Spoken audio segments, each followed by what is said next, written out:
Carl Jung revealed something truly terrifying about narcissists, something most of us never see coming. When they realize they can no longer control you, they don't just walk away. They unleash their last deadly weapon, a manipulation that can destroy years of your inner healing in just a few weeks. If you don't recognize it, you'll fall right into their trap. But before revealing this final dirty trick, you need to understand how their psychological warfare unfolds. Jung wrote, "A narcissist's greatest fear isn't rejection or abandonment. No, what terrifies them most is the moment when their victim becomes psychologically stronger." According to Jung's theory of the shadow, narcissists project their own weaknesses onto others. They need to do this to maintain the illusion of their superiority. But once you begin healing, you set boundaries.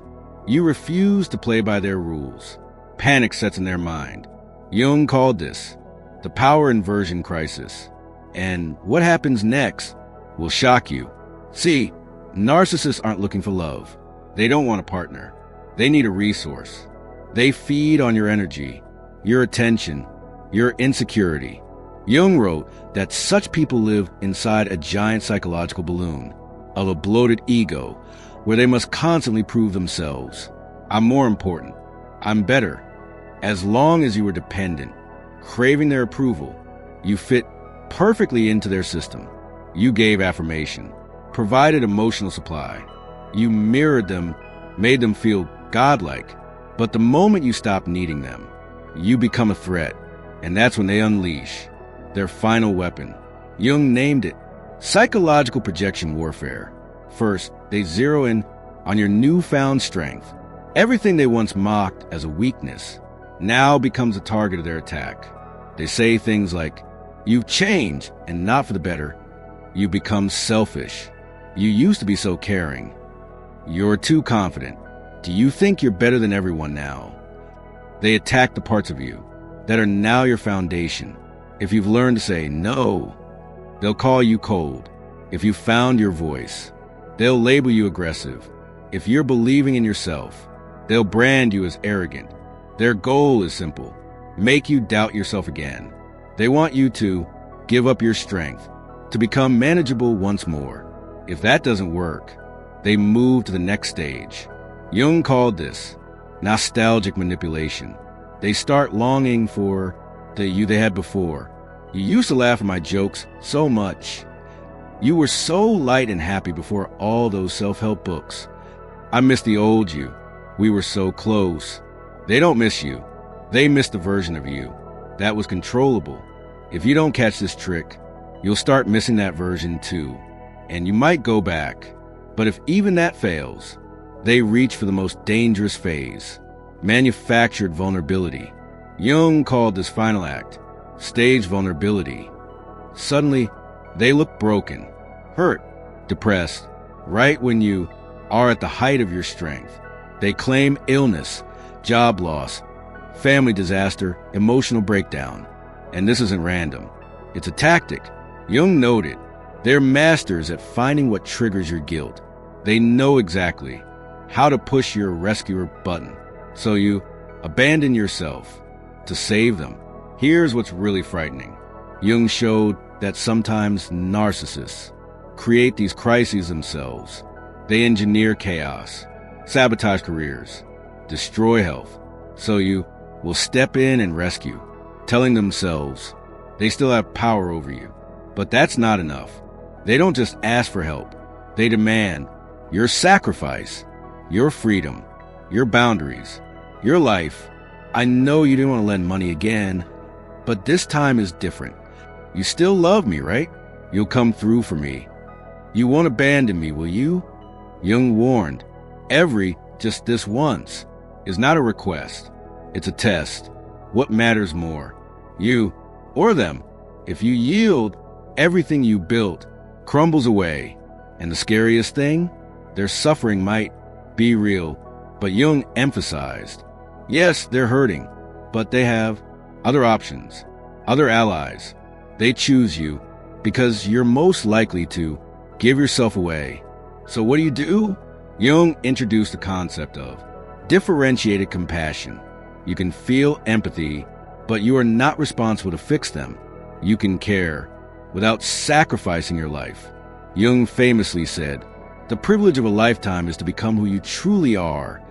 And each time the narcissist tries to pull you back, even under the guise of distress, ask yourself, is helping them bringing me closer to my true self or pulling me away? Here's Jung's final, life-changing insight. Narcissists fear your strength because it reminds them of their own lost ability. They gave it up for control. When you resist shrinking to comfort them, you're not just setting a boundary. You're showing them another way to be. You're proof that you can live differently. That's why they fight so hard. But remember, each time you say no and stay true to your truth, you prove their power was just an illusion. Real strength isn't about being immune to manipulation. It's about seeing it, naming it, then choosing yourself anyway. In the end, their desperate need to control you is the clearest sign of how free you become. You're not just free, you're consciously free. You're free with self-love. And every no you speak is not just a refusal. It's a bridge, a declaration, a sacred act of reclaiming your truth. You are not a reflection in someone else's mirror anymore. You are the mirror, and those who fear your clarity will try to fog it with guilt, with nostalgia, with chaos. But clarity, real rooted clarity, can't be stolen, only ignored. And you are not ignoring it anymore. How to stay rooted in your truth, especially when they escalate, when the narcissist starts pulling out all the stops, when they cry, when they collapse, when they say they've changed. That's when your self-trust matters most. You don't need to explain. You don't need to argue. You don't need to justify your healing. Silence is a full sentence. If they try to turn your growth into a crime, remember, healing is not betrayal. Strength is not arrogance. Boundaries are not cruelty. That's projection. Because when you speak your no, you speak for everyone who is silenced. Your boundary becomes a roadmap. Your truth becomes a revolution. And that's what terrifies a narcissist most. They cannot follow you into your freedom. The compass question. When in doubt, when the old guilt whispers again, ask yourself this. Does this bring me closer to who I truly am? Or further away? Let the answer guide you. Because the people who truly love you, they will celebrate your strength. They won't punish your power. They won't beg you to shrink just to keep their comfort. Practical anchor. How to reinforce your boundary. Here's a simple ritual to reclaim your space whenever you feel shaken. First, sit still for 2 minutes. Feel your breath move through your body. Then, whisper your boundary out loud. For example, I do not abandon myself to ease someone else's pain. Now, imagine a golden circle around you. This is not a wall. It's a sacred space. Your inner home. Only those who honor it are welcome inside. Repeat daily, especially after contact. Compassion without surrender. Carl Jung called it differentiated compassion. It means you can feel for someone without sacrificing your soul for them. You can wish them healing while choosing your own. You can see their tears without rushing in to fix something that's not yours to fix. Final truth. Narcissists don't fear rejection. They fear irrelevance.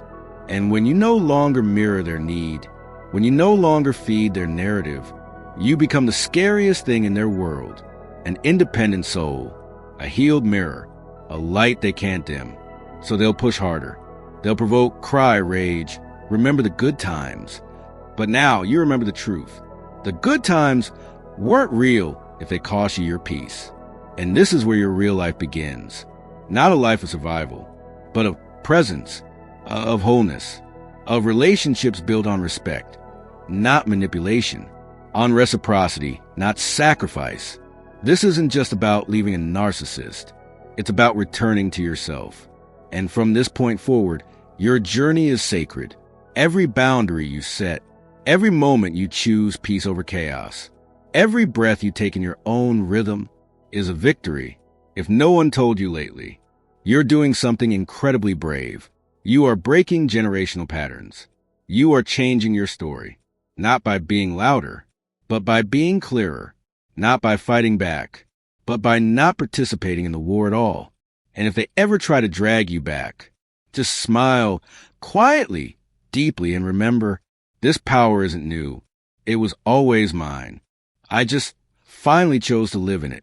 You are the light. You are the fire. And most of all, you are free.